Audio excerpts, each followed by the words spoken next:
എന്നോട് ഞാൻ പറഞ്ഞല്ലോ വൈകിട്ട് ഒരു മീറ്റിംഗ് ഉണ്ട്, ഈ ഷർട്ട് ഒന്ന് അയൺ ചെയ്ത് വെക്കാന്. സോറി ഏട്ടാ, ഞാൻ വേഗം ചെയ്തു തരാം. താൻ കിട്ടും, ഞാൻ ചെയ്തോളാം. മോളെ ആ അമ്മ എന്തൊക്കെ ഉണ്ടമ്മ?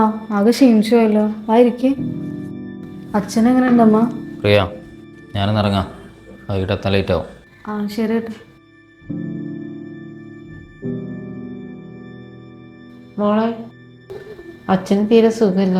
എന്താ പറ്റി? ഹോസ്പിറ്റലിൽ കാണിച്ചില്ലപ്പോ? ഹോസ്പിറ്റലിൽ കാണിക്കാൻ എവിടെയാ മോളെ പൈസ? അതിനും കൂടി വേണ്ടിയിട്ട് അമ്മ വന്നത്. എൻ്റെ ഇവിടുന്ന് അമ്മ.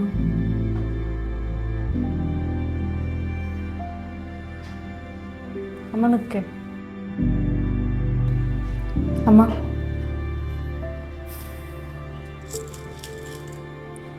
എൻ്റെ ഇത് മാത്രമേ ഉള്ളൂ. അച്ഛനെ എനിക്ക് എടുത്താന്ന്. അമ്മ അത് കൊണ്ടുപോയി പണയം വെച്ചു. അവനെങ്ങാനും ഇത് അറിഞ്ഞാൽ? ഇല്ല അമ്മ, കുഴപ്പമില്ല. ഏട്ടനറിയാതെ ഞാൻ നോക്കിക്കോളാം. പ്രിയ,